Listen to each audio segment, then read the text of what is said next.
Môj detko bol ryba, mama bola ryba, otec bol ryba, všetci v mojom svete sú ryba. Že ja som ryba jebo, z filmu Hľadá sa jebo. Som agresívny. Zabijem ťa hneď, jak mi tušteš na sklo, rozumieš? Idem cez sklo. Nenávidím ťa. Nenávidím ostatné ryby, nezmyselné. Jak sú delfíny. Nenávidím ani obrievé ryby, všetko je to zmutované. Nafejkované sushi ryby. Z Číny.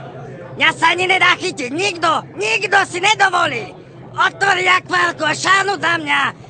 Tou nechutnou sieťkou špinavou, hneď mu rozkúšem. Ty tam nepomáha nič. Jeden kuchár by sa priblížil, rozkúšem ho cez sklo. Rozumieš? Lebo som ryba. Celý deň sa musí kúkať na tie nezmyselné príbehy tých ľudí, čo nemajú o čom. Len o blbosti a nezmysloch. O paneláku, burlivom víne, nevím o čom. Na čo je to dobré?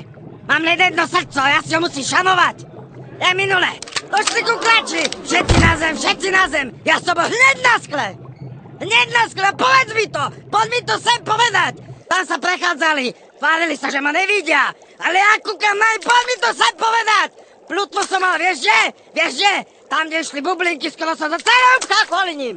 Teraz ďalšia vec, do baru, čo chodia, tie nezmyselné, čúzy, chabrusáčky, jedny nechutné, opantané Swarovského kryštálmi, mozog, komplet celý. Kone, keby som nazrel, tak tam je iba to veľké seno, čo bolo vo westerne a 2 supy. Nič iné, citovo vypráhnuté chudery.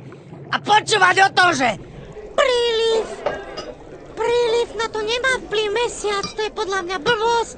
Na čo? Že jasne, že má vplyv mesiac, ne? Ty kurva vytupená!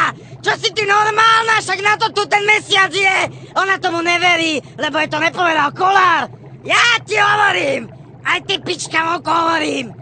Že keď udre mesiac, vyplávam z tohto nechutného, prehnojeného akvárka! Všetkých vás utopím v Dunaji!